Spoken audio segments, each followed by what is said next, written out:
अस्सलामु अलैकुम वरहमतुल्लाहि वबरकातुह। पीरे कामिल खस्त नंबर 25। फिर क्या प्रोग्राम है, चलोगे? फुरकान ने अगले दिन शाम को उससे कार्ड लेते हुए कहा। नहीं, मैं तो इस वीकेंड पर कराची जा रहा हूँ, आईबीई के एक सेमिनार के लिए। इतवार को मेरी वापसी होगी। मैं तो आकर बस सोऊंगा, नथिंग एल्स। तुम चले जाना, मैं लिफाफा दे दूंगा, वो तुम मेरी तरफ से मौजरत करते हुए दे देना, सालार ने कहा। कितने अफसोस की बात है सालार, वो खुद कार्ड देकर गई है, इतनी मोहब्बत से बुलाया है, फुरखान ने कहा। जानता हूँ, लेकिन मैं उधर जाकर वक्त जाया नहीं कर सकता। हम बस थोड़ी देर बैठेंगे, फिर आ जाएंगे। फुरखान, मेरी वापसी कंफर्म नहीं है। हो सकता है मैं इतवार को आ ही ना सकूं, या इतवार की रात को आऊं। बेहद फजूल आदमी हो तुम, वो बड़ी मायूस होंगी। कुछ नहीं होगा, मेरे ना होने से उनकी बेटी की शादी तो नहीं रुक जाएगी। हो सकता है उन्हें पहले ही मेरे ना आने का अंदाजा हो। और वैसे भी फुरखान, तुम और मैं कोई इतने अहम मेहमान नहीं है, सालार ने लापरवाही से कहा। बहरहाल मैं और मेरी बीवी तो जाएंगे, चाहे हम कम अहम मेहमान ही क्यों ना हो, फुरखान ने नाराजगी से कहा। मैंने कब रोका है, जरूर जाओ, तुम्हें जाना भी चाहिए। सईदा अम्मा के साथ तुम्हारी मुझसे ज्यादा बेतकल्लुफी और दोस्ती है, सालार ने कहा। मगर सईदा अम्मा को मेरे बजाय तुम्हारा ज्यादा ख्याल रहता है, फुरखान ने जताया। वो मुरव्वत होती है, सालार ने उसकी बात को संजीदगी से लिए बगैर कहा। जो भी होता है, बहरहाल तुम्हारा ख्याल तो होता है उन्हें। चलो, और कुछ नहीं तो डॉक्टर सबत अली की अजीजा समझकर ही तुम उनके वहां चले जाओ, फुरखान ने एक और हरबा आजमाया। डॉक्टर साहब तो खुद यहाँ नहीं है, वो तो खुद शादी में शिरकत नहीं कर रहे, और अगर वो यहाँ होते भी तो कम से कम मुझे तुम्हारी तरह मजबूर नहीं करते। अच्छा, मैं भी नहीं करता तुम्हें मजबूर। नहीं जाना चाहते तो मत जाओ, फुरखान ने कहा। सालार एक बार फिर अपने लैपटॉप के साथ मसरूफ हो चुका था। वो एक सरसब्ज वो वसी बसब्जाजार था, जहां वो दोनों मौजूद थे। वसी खुले सब्जेजार में दरख्त थे, मगर ज्यादा बुलंद नहीं। खूबसूरत फूलदार झाड़ियां थी, चारों तरफ खामोशी थी। वो दोनों किसी दरख्त के साय में बैठने के बजाय एक फूलदार झाड़ी के करीब धूप में बैठे थे। इमामा अपने घुटनों के गिर्द बाजू लपेटे हुए बैठी थी, और वो घास पर चित लेटा हुआ था। उसकी आंखें बंद थी। उन दोनों के जूते कुछ फासले पर पड़े हुए थे। इमामा ने इस बार खूबसूरत सफेद चादर ओढ़ी हुई थी। उन दोनों के दरमियान गुफ्तगू हो रही थी। इमामा उससे कुछ कहते हुए दूर किसी चीज को देख रही थी। उसने लेटे लेटे उसकी चादर के एक पल्लू से अपने चेहरे को ढांप लिया, यूं जैसे धूप की शुआओं से आंखों को बचाना चाहता हो। उसकी चादर ने उसे अजीब सा सुकून और सरशारी दी थी। इमामा ने चादर के सरे को उसके चेहरे से हटाने या खींचने की कोशिश नहीं की। धूप उसके जिस्म की तरावट बख्श रही थी। आंखें बंद किए वो अपने चेहरे पर मौजूद चादर के लम्स को महसूस कर रहा था। वो नींद उसे अपनी गिरफ्त में ले रही थी। सालार ने एकदम आंखें खोल दी। वो अपने बेड पर चित लेटा हुआ था। किसी चीज ने उसकी नींद को तोड़ दिया था।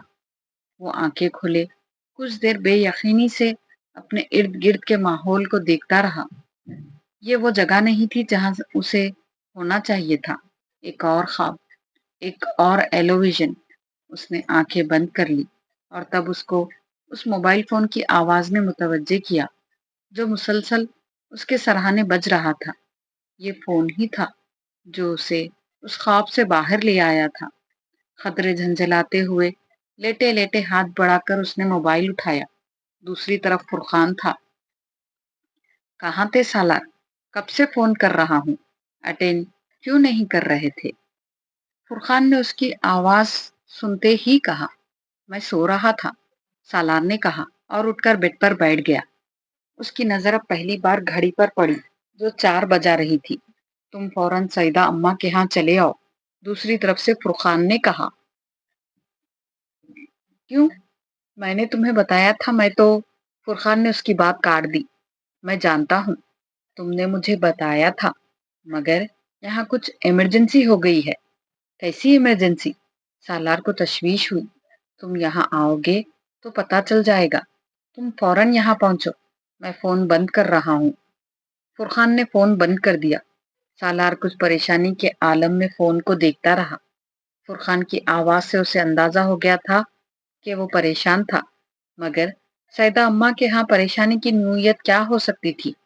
15 मिनट में कपड़े तब्दील करने के बाद गाड़ी में था। फुरखान की अगली कॉल उसने कार में रिसीव की। तुम कुछ बताओ तो सही, हुआ क्या है? मुझे परेशान कर दिया है तुमने, सालार ने उससे कहा। परेशान होने की जरूरत नहीं है। तुम इधर ही आ रहे हो। यहाँ आओगे तो तुम्हें पता चल जाएगा। मैं फोन पर तफसीली बात नहीं कर सकता। फुरखान ने एक बार फिर फोन बंद कर दिया। तेज रफ्तारी से ड्राइव करते हुए उसने आधे घंटे का सफर तकरीबन 20 मिनट में तय किया। फुरखान उसे सईदा अम्मा के घर के बाहर ही मिल गया। सालार का ख्याल था कि सईदा अम्मा के यहाँ उस वक्त बहुत चहल पहल होगी, मगर ऐसा नहीं था। वहां दूर दूर तक फुरखान के साथ वो बेरूनी दरवाजे की बाहरी तरफ बने हुए एक पुरानी तर्ज के ड्राइंग रूम में आ गया। आखिर हुआ क्या है जो तुम्हें मुझे इस तरह बुलाना पड़ गया? सालार अब उलझ रहा था। साइदा अम्मा और उनकी बेटी के साथ एक मसला हो गया है, फुरखान ने उसके सामने वाले सोफे पर बैठते हुए कहा। वो बेहद संजीदा था। कैसा मसला? जिस लड़की से उनकी बेटी थी, उस लड़के ने कहीं और अपनी मर्जी से शादी कर ली है। माय गुडनेस, सालार के मुंह से बेइख्तियार निकला। उन लोगों ने अभी कुछ देर पहले सईदा अम्मा को ये सब फोन पर बताकर उनसे मौजरत की है। वो लोग अब बारात नहीं ला रहे। मैं अभी कुछ देर पहले उन लोगों के यहाँ गया हुआ था, मगर वो लोग वाकई मजबूर हैं। उन्हें अपने बेटे के बारे में कुछ पता नहीं है कि वो कहाँ हैं। उस लड़के ने भी उन्हें सिर्फ फोन पर ही इसकी इत्तला दी है। फुरखान तफसील से बताने लगा। अगर वो लड़का शादी नहीं करना चाहता था तो उसे बहुत पहले ही माँ बाप को साफ साफ बता देना चाहिए था। भाग कर शादी कर लेने की हिम्मत थी तो माँ बाप को पहले इस शादी से इनकार कर देने की भी हिम्मत होनी चाहिए थी, सालार ने नापसंदीदगी से कहा। सईदा अम्मा के बेटों को इस वक्त यहाँ होना चाहिए था। वो इस मामले को हैंडल कर सकते थे, लेकिन अब वो नहीं है तो किसी ना किसी को तो सब कुछ देखना है। सईदा अम्मा के कोई और करीबी रिश्तेदार नहीं है? सालार ने पूछा। नहीं, मैंने अभी कुछ देर पहले डॉक्टर सबत अली साहब से फोन पर बात की है, फुरखान ने उसे बताया। लेकिन डॉक्टर साहब भी फौरी तौर पर कुछ नहीं कर सकेंगे। यहाँ होते तो और बात थी, सालार ने कहा। उन्होंने मुझसे कहा है कि मैं तुम्हारी फोन पर उनसे बात कराऊं। फुरखान की आवाज इस बार कुछ धीमी थी। मेरी बात? लेकिन किस लिए? सालार कुछ हैरान हुआ। उनका ख्याल है कि इस वक्त तुम सईदा अम्मा की मदद कर सकते हो। मैं? सालार ने चौंक कर कहा। मैं किस तरह मदद कर सकता हूँ? आमिना से शादी करके। सालार दम बखुद पल के झपकाए बगैर उसे देखता रहा। तुम्हारा दिमाग तो ठीक है? उसने बमुश्किल फुरखान से कहा। हाँ, बिल्कुल ठीक है। सालार का चेहरा सुर्ख हो गया। फिर तुम्हें पता नहीं है कि तुम क्या कह रहे हो? वो एक झटके से उठ खड़ा हुआ। फुरखान बर्फ रफ्तारी से उठकर उसके रास्ते में हायल हो गया। क्या सोचकर तुमने ये बात कही है? सालार अपनी आवाज पर काबू नहीं रख सका। मैंने ये सब तुमसे डॉक्टर साहब के कहने पर कहा है। सालार के चेहरे पर एक रंग आकर गुजर गया। तुमने उन्हें मेरा नाम क्यों दिया?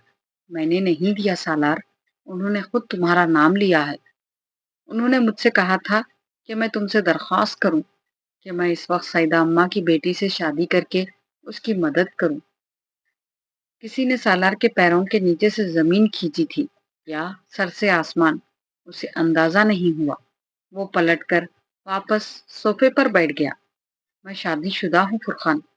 तुमने उन्हें बताया? हाँ, मैंने उन्हें बता दिया था।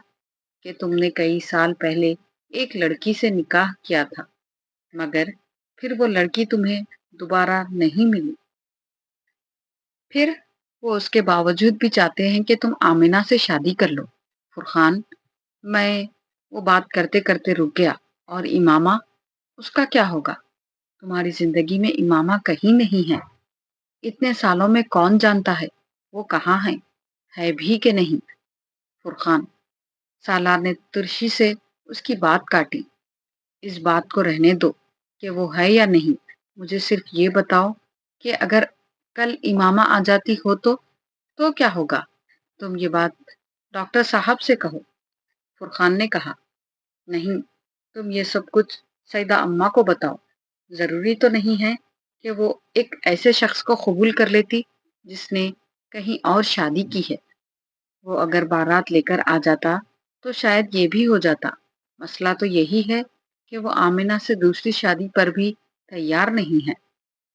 اسے ڈھونڈا جا سکتا ہے؟ ہاں، ڈھونڈا جا سکتا ہے، مگر یہ کام اس وقت نہیں ہو سکتا۔ ڈاکٹر صاحب نے آمنہ کے لیے غلط انتخاب کیا ہے۔ میں آمنہ کو کیا دے سکتا ہوں؟ میں تو اس آدمی سے بھی بدتر ہوں جو اسے چھوڑ گیا ہے۔ سالار نے بے چارگی سے کہا۔ سالار، نہیں، اس وقت کسی کی ضرورت ہے۔ ضرورت کے وقت صرف وہی آدمی سب سے پہلے ذہن میں آتا ہے جو سب سے زیادہ قابل اعتبار ہو۔ تم زندگی میں اتنے بہت سے لوگوں کی مدد کرتے آ رہے ہو، کیا ڈاکٹر ثبت علی صاحب کی مدد نہیں کر سکتے؟ میں نے لوگوں کی پیسے سے مدد کی ہے۔ ڈاکٹر صاحب مجھ سے پیسہ نہیں مانگ رہے۔ اس سے پہلے کہ فرقان کچھ کہتا، اس کے موبائل پر کال آنے لگی۔ اس نے نمبر دیکھ کر موبائل سالار کی طرف بڑھا دیا۔ ڈاکٹر صاحب کی کال آ رہی ہے۔ سالار نے ستے ہوئے چہرے کے ساتھ موبائل پکڑ لیا۔ وہاں بیٹھے موبائل کان سے لگائے سالار کو پہلی بار احساس ہو رہا تھا کہ زندگی میں ہر بات ہر شخص سے نہیں کہی جا سکتی۔ وہ جو کچھ فرقان سے کہہ سکتا تھا، وہ ان سے اونچی آواز میں بات نہیں کر سکتا تھا، انہیں دلائل نہیں دے سکتا تھا، نہ بہانے بنا سکتا تھا۔ انہوں نے مخصوص نرم لہجے میں اس سے درخواست کی تھی، اگر آپ اپنے والدین سے اجازت لے سکیں تو آمنہ سے شادی کر لیں، وہ میری بیٹی جیسی ہے۔ آپ سمجھے، میں اپنی بیٹی کے لیے آپ سے درخواست کر رہا ہوں، آپ کو تکلیف دے رہا ہوں، لیکن میں ایسا کرنے کے لیے مجبور ہوں۔ آپ جیسا چاہیں گے میں ویسا ہی کروں گا، اس نے مدھم آواز میں ان سے کہا۔ آپ مجھ سے درخواست نہ کریں، آپ مجھے حکم دیں، اس نے خود کو کہتے پایا۔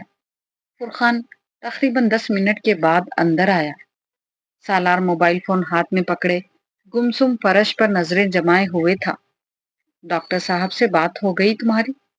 فرقان نے اس کے بالمقابل ایک کرسی پر بیٹھتے ہوئے مدھم آواز میں اس سے پوچھا۔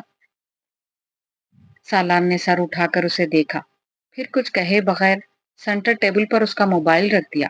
میں رخصتی ابھی نہیں کراؤں گا، بس نکاح کافی ہے، اس نے چند لمحوں بعد کہا۔ وہ اپنے ہاتھوں کی لکیروں کو دیکھ رہا تھا۔ فرقان کو بے اختیار اس پر ترس آیا۔ مخدر کا شکار ہونے والا پہلا انسان نہیں تھا۔ سڑک پر گہما گہمی نہ ہونے کے برابر تھی۔ رات بہت تیزی سے گزرتی جا رہی تھی۔ گہری دھند ایک بار پھر ہر چیز کو اپنے حصار میں لے رہی تھی۔ سڑک پر جلنے والی اسٹریٹ لائٹس کی روشنی دھند کو چیرتے ہوئے اس بالکنی کی تاریکی کو دور کرنے کی کوشش کر رہی تھی جہاں منڈیر کے پاس ایک اسٹول پر سالار بیٹھا ہوا تھا۔ منڈیر پر اس کے سامنے کافی کا ایک مگ پڑا ہوا تھا جس میں سے اٹھنے والی گرم بھاپ دھند کے پس منظر میں عجیب سی شکلیں بنانے میں مصروف تھی، اور وہ سینے پر دونوں ہاتھ لپٹے ایک ٹک نیچے سنسان سڑک کو دیکھ رہا تھا جو دھند کے اس غلاف میں بہت عجیب نظر آ رہی تھی۔ رات کے 10 بج رہے تھے اور وہ چند منٹ پہلے ہی گھر پہنچا تھا، سیدہ اماں کے گھر۔ نکاح کے بعد وہ وہاں رکا نہیں تھا، اسے وہاں عجیب سی وحشت ہو رہی تھی۔ وہ گاڑی لے کر بے مقصد شام سے رات تک سڑکوں پر پھرتا رہا۔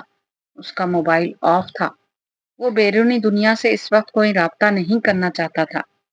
موبائل آن ہوتا تو فرقان سے رابطہ کرتا، بہت سی وضاحتیں دینے کی کوشش کرتا، یا डॉक्टर सबत अली राब्ता करते, उसका शुक्रिया अदा करना चाहते। वो ये दोनों चीजें नहीं चाहता था। वो उस वक्त मुकम्मल खामोशी चाहता था। उठती हुई भाप को देखते हुए उसने एक बार फिर चंद घंटे पहले के वाकयात के बारे में सोचा। सब कुछ एक ख्वाब की तरह लग रहा था। काश ख्वाब ही होता।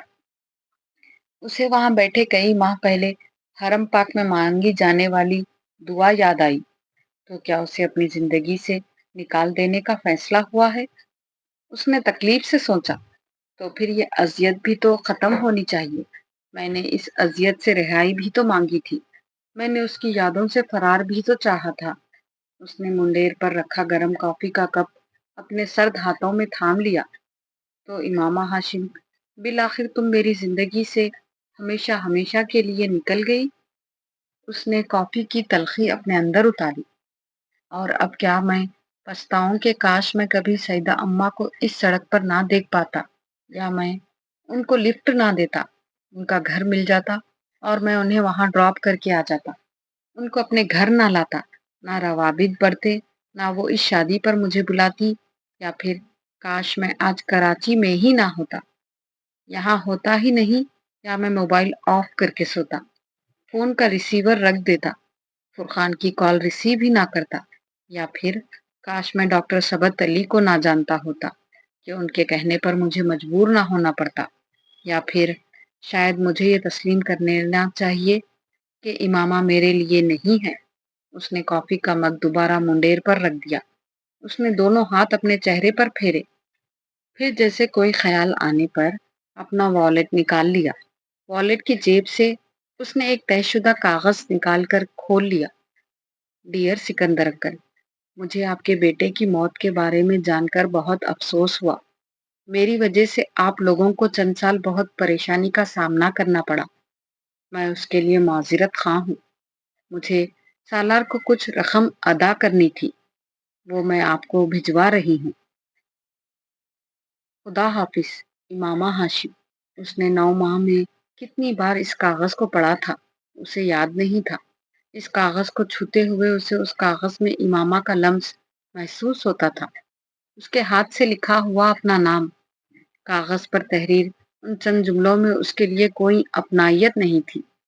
वो ये भी जानता था कि इमामा को उसकी मौत की खबर पर भी कोई अफसोस नहीं हुआ था।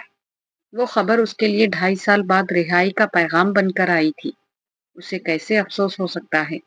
लेकिन उसके बावजूद वो चंद जुमले इसलिए बहुत अहम हो गए थे। उसने कागज पर लिखे जुमलों पर अपनी उंगलियां फेरी। उसने आखिर में लिखे इमामा हाशिम के नाम को छुआ। फिर कागज को दोबारा उसी तरह तय करके वॉलेट में रख लिया। मुंडेर पर कॉफी का मग सर्द हो चुका था। सालार ने ठंडी कॉफी के बाकी मग को एक घूंट में अपने अंदर उंडेल लिया। डॉक्टर सबत अली 1 हफ्ते तक लंदन से वापस पाकिस्तान पहुंच रहे थे और उसे उनका इंतजार था। इमामा हाशिम के बारे में जो कुछ वो इतने सालों से उन्हें नहीं बता सका था, वो उन्हें अब बताना चाहता था। अपने माजी के बारे में जो कुछ वो उन्हें नहीं बता पाया था, अब वो उनसे कह देना चाहता था। उसे अब परवाह नहीं थी वो उसके बारे में क्या सोचेंगे। रमजान की 4 तारीख थी जब डॉक्टर सबत अली वापस आ गए थे। वो रात को काफी देर से आए थे और सालार ने उस वक्त उन्हें डिस्टर्ब करना मुनासिब नहीं समझा था। वो रात को उनके पास पहले की तरह जाना चाहता था, मगर दोपहर को खिलाफ तवक्के बैंक में उनका फोन आ गया। सालार के निकाह के बाद ये उनका सालार से तीसरा राब्ता था। वो कुछ देर उसका हाल अहवाल दरियाफ्त करते रहे। फिर उन्होंने उससे कहा, सालार, आप आज रात को ना आए, शाम को आ जाएं, इफ्तारी मेरे साथ करें। ठीक है, मैं आ जाऊंगा, सालार ने हामी भरते हुए कहा। कुछ देर उनके दरमियान मजीद गुफ्तगू होती रही। फिर डॉक्टर सबत अली ने फोन बंद कर दिया। वो उस दिन बैंक से कुछ जल्दी निकल आया। अपने फ्लैट पर कपड़े तब्दील करने के बाद जब वो उनके पास पहुंचा, उस वक्त इफ्तारी में 1 घंटा बाकी था। डॉक्टर सबत अली का मुलाजिम उसे इस्तेमा वाले बैरूनी कमरे के बजाय सीधा अंदर लाउंज में ले आया था। डॉक्टर सबत अली ने बड़ी गर्मजोशी के साथ उससे बगल गिर ہونے کے بعد بڑی محبت کے ساتھ اس کا ماتھا چوما۔ پہلے آپ ایک دوست کی حیثیت سے یہاں آتے تھے، آج آپ گھر کا ایک فرد بن کر یہاں آئے ہیں۔ وہ جانتا تھا ان کا اشارہ کس طرف تھا۔ آئیے بیٹھے۔ وہ اسے بیٹھنے کا اشارہ کرتے ہوئے خود دوسرے صوفے پر بیٹھ گئے۔ بہت مبارک ہو، اب تو آپ بھی گھر والے ہو گئے ہیں۔ سالار نے خاموش نظروں اور پھیکی مسکراہٹ کے ساتھ انہیں دیکھا۔ وہ مسکرا رہے تھے۔ میں بہت خوش ہوں کہ آپ کی شادی آمنہ سے ہوئی ہے۔ وہ میرے لیے میری چوتھی بیٹی کی طرح ہے اور اس رشتے سے آپ بھی میرے داماد ہیں۔ سالار نے نظریں جھکا لی۔ اس کی زندگی میں امامہ ہاشم کا باب نہ لکھا ہوا ہوتا تو شاید ان کے منہ سے یہ جملہ سن کر وہ اپنے آپ پر فخر کرتا، مگر سارا فرق امامہ ہاشم تھی۔ سارا فرق وہی ایک لڑکی پیدا کر رہی تھی، وہ جو تھی اور نہیں تھی۔ ڈاکٹر ثبت علی کچھ دیر اسے دیکھتے رہے، پھر انہوں نے کہا، آپ اتنے سالوں سے میرے پاس آ رہے ہیں، آپ نے کبھی مجھے یہ نہیں بتایا کہ آپ نکاح کر چکے ہیں، تب بھی نہیں جب ایک دو بار آپ سے شادی کا ذکر ہوا۔ سالار نے سر اٹھا کر انہیں دیکھا۔ میں آپ کو بتانا چاہتا تھا، مگر وہ بات کرتے کرتے چپ ہو گیا۔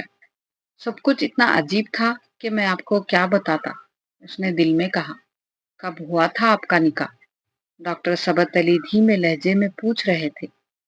8.5 سال پہلے، تب میں 21 سال کا تھا، اس نے کسی شکست خوردہ معمول کی طرح کہا۔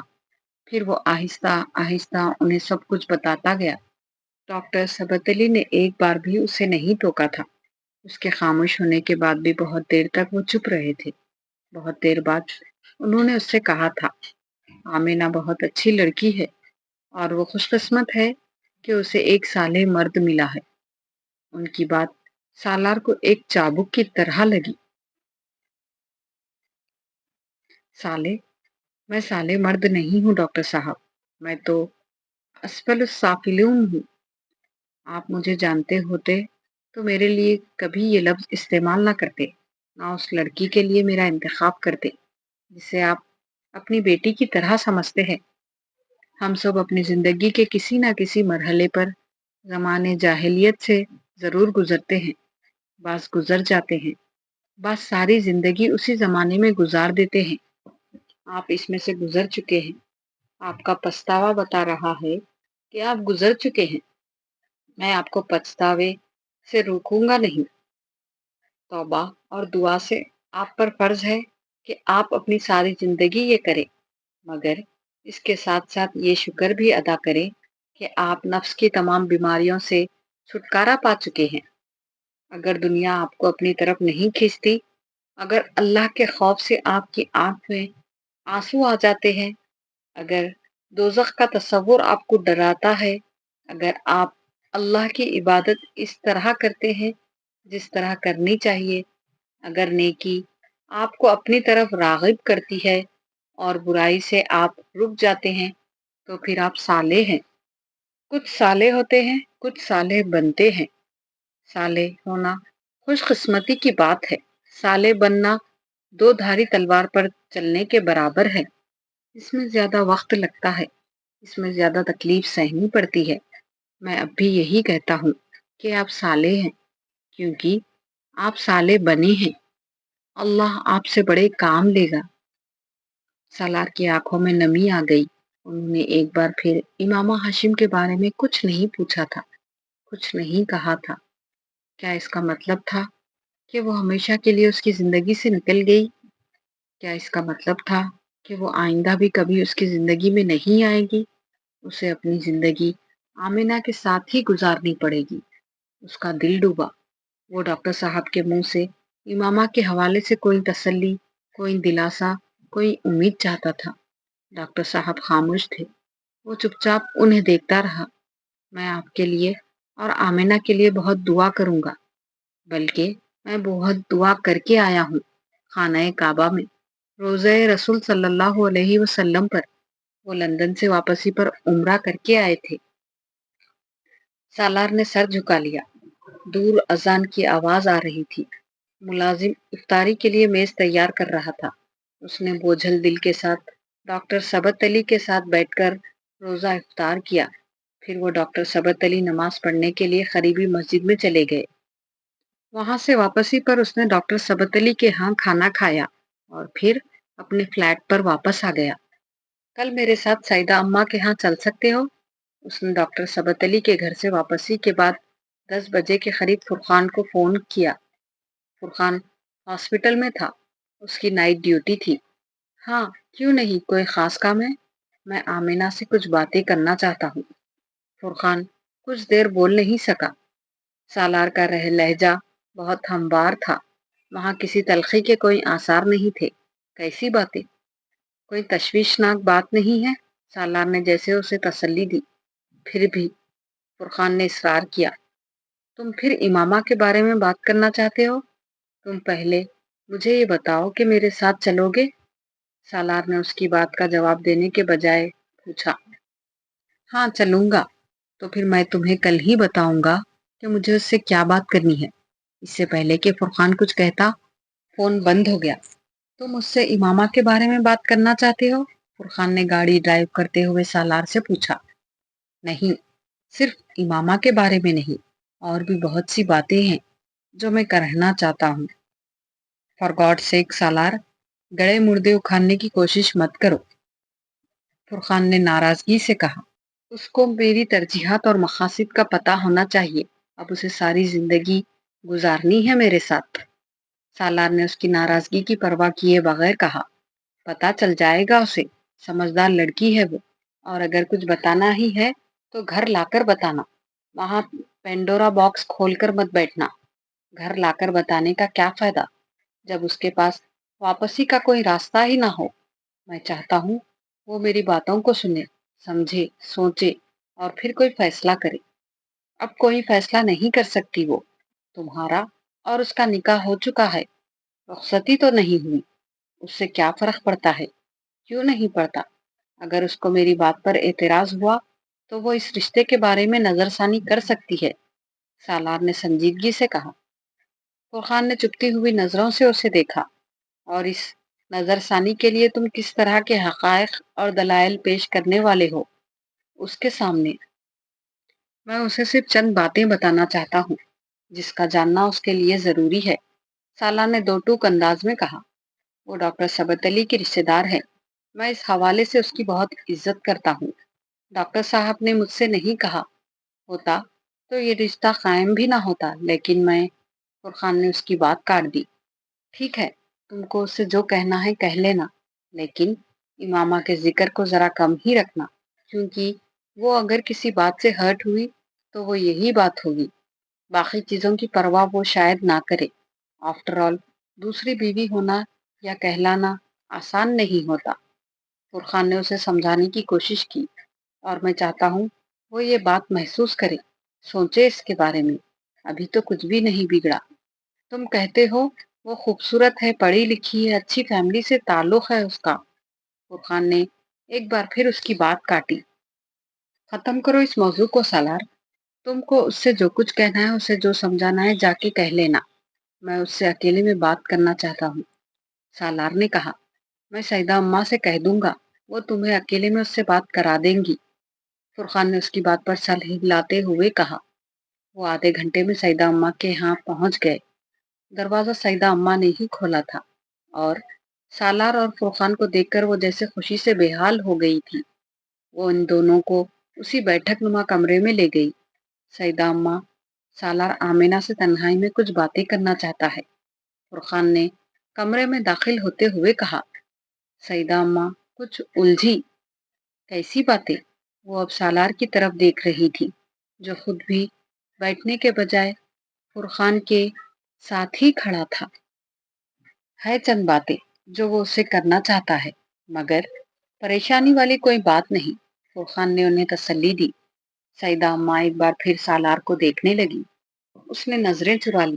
اچھا، پھر تم میرے ساتھ آ جاؤ بیٹا، آمینہ اندر ہے، ادھر آ کر اس سے مل لو، سعیدہ اماں کہتے ہوئے دروازے سے باہر نکل گئی۔ سالار نے ایک نظر فرقان کو دیکھا، پھر وہ خود بھی سعیدہ اماں کے پیچھے چلا گیا۔ بیٹھک بیرونی دروازے کے بائیں جانب تھی۔ दाईं जानिब ऊपर जाने वाली सीढ़ियां थी। बैरूनी दरवाजे से कुछ आगे, बिल्कुल सामने, कुछ सीढ़ियां चढ़ने के बाद लकड़ी का एक और पुरानी तर्ज का बहुत बड़ा दरवाजा था, जो उस वक्त खुला हुआ था, और वहां सुर्ख ईंटों का बड़ा वसी सहन नजर आ रहा था। सैदा अम्मा का रुख उन्हीं सीढ़ियों की तरफ था। सालार उनसे कुछ फासले पर था। सैदा अम्मा अब सीढ़ियां चढ़ रही थी। वो जब सीढ़ियां चढ़कर सहन में दाखिल हो गई तो सालार भी कुछ झिझकता हुआ सीढ़ियां चढ़ने लगा। उसके और आमिना के दरमियान बहुत फासला था। आस्तीन मोड़ते हुए आमिना की पहली नजर सैदा अम्मा पर पड़ी। सालार बेटा आया है। सैदा अम्मा बहुत आगे बढ़ आई थी। आमिना ने गर्दन को तिरछा करते हुए सहन के दरवाजे की तरफ देखा। सालार ने उसे भी ठिठकते हुए देखा। फिर वो मुड़ी। उसकी पुश्त एक बार फिर सालार की तरफ थी। सालार ने उसे झुकते और चारपाई से दुपट्टा उठाते देखा। दुपट्टे को सीने पर फैलाते हुए उसने उसके एक पल्लू के साथ अपने सर और पुश्त को भी ढांप लिया था। सालार अब उसकी पुश्त पर बिखरे बाल नहीं देख सकता था, मगर उसे आमिना के इत्मीनान ने हैरान किया था। वहां कोई घबराहट, कोई जल्दी, कोई हैरानी नहीं थी। सैदा अम्मा ने मुड़कर सालार को देखा। फिर उसे दरवाजे में ही खड़े देखकर उन्होंने कहा, अरे बेटा, वहां क्यों खड़े हो? अंदर आओ, तुम्हारा अपना ही घर है। आमिना ने दुपट्टा ओढ़ने के बाद मुड़कर उसे एक बार फिर देखा था। वो अब भी उसे ही देख रहा था, पलके झपकाए बगैर, दम बखुद, बेहिस वो हरकत। आमिना के चेहरे पर एक रंग आकर गुजर गया। वो अब आगे आ गया था। ये आमिना है, मेरी बेटी। सईदा अम्मा ने उसके करीब आने पर तारुफ कराया। सलाम अलैकुम, सालार ने आमिना को कहते सुना। वो कुछ बोल नहीं सका। वो उससे चंद कदमों के फासले पर खड़ी थी। उसे देखना मुश्किल हो गया था। वो नर्वस हो रहा था। आमिना ने उसकी घबराहट को महसूस कर लिया था। सालार तुमसे कुछ बातें करना चाहता है, सईदा अम्मा ने आमिना को बताया। आमिना ने एक बार फिर सालार को देखा। दोनों की नजरें मेल।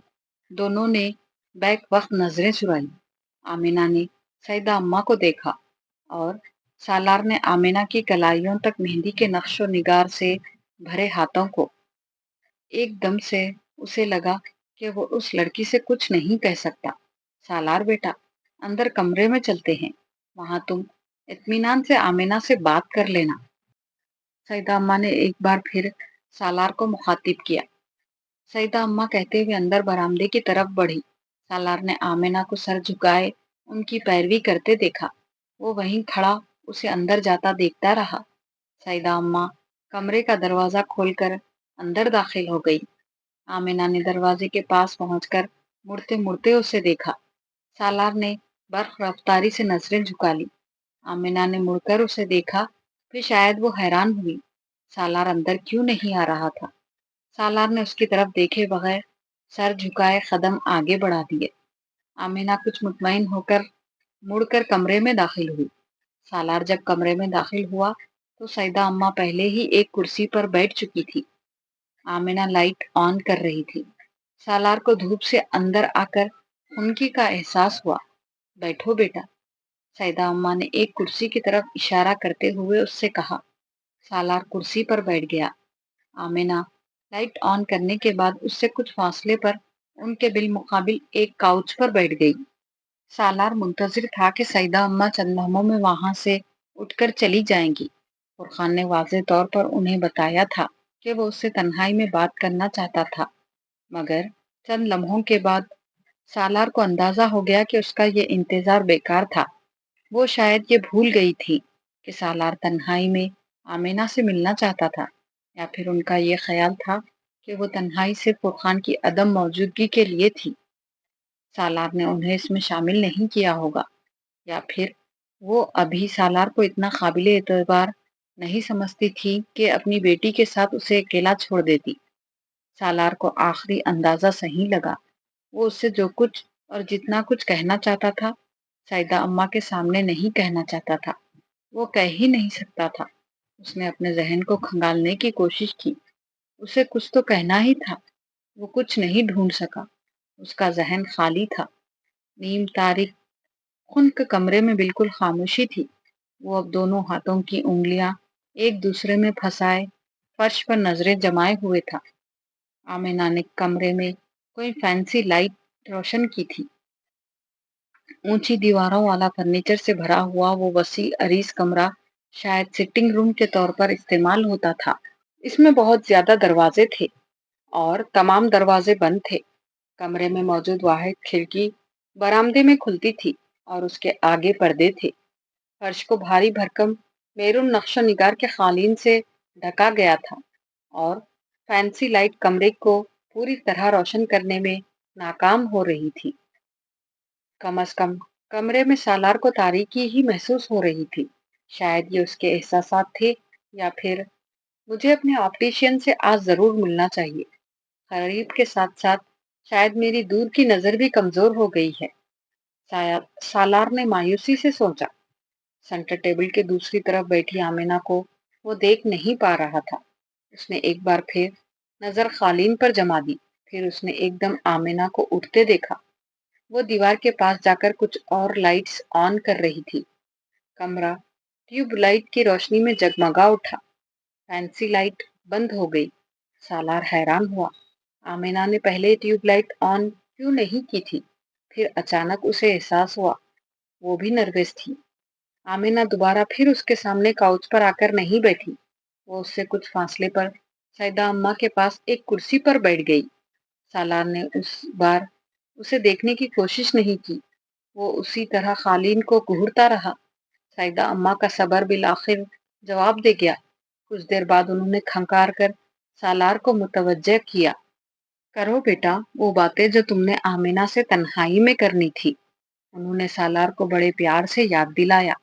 اتنی دیر سے چپ بیٹھے ہو، میرا تو دل ہول ہو رہا ہے۔ سالار نے ایک گہرا سانس لیا، پھر سیدہ اماں اور آمینہ کو باری باری دیکھا۔ کچھ نہیں، میں بس انہیں دیکھنا چاہتا تھا، اس نے اپنے لہجے کو حتی الامکان ہموار رکھتے ہوئے کہا۔ سیدہ اماں کے چہرے پر بشاشت آ گئی۔ تو اتنی سی بات تھی اور فرقان نے مجھے ڈرا ہی دیا۔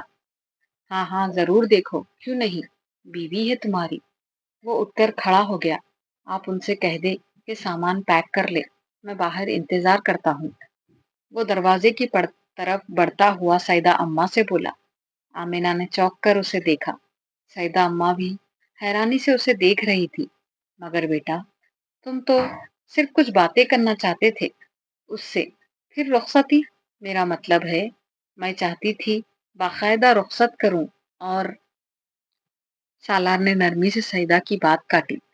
آپ یہ سمجھ لیں کہ میں باقاعدہ رخصت کروانے کے لیے ہی آیا ہوں۔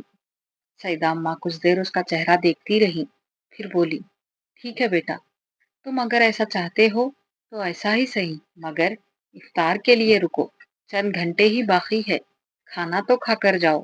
نہیں، مجھے اور فرقان کو کچھ کام ہے، میں اسے صرف ایک گھنٹے کے لیے لے کر آیا تھا، زیادہ دیر رکنا ممکن نہیں ہے میرے لیے۔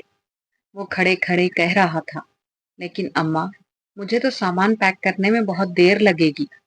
آمینہ نے وہیں کرسی پر بیٹھے ہوئے پہلی بار ساری گفتگو میں حصہ لیا۔ سالار نے مڑ کر اسے دیکھے بغیر سیدہ اماں سے کہا، سیدہ اماں آپ ان سے کہیں یہ آرام سے پیکنگ کر لے، میں باہر انتظار کروں گا جتنی دیر یہ چاہیں۔ وہ اب کمرے سے نکل گیا تھا۔ کنٹینیو کیجیے گا قسط نمبر 26 میں۔ دعاؤں میں یاد رکھیے گا۔ اللہ حافظ۔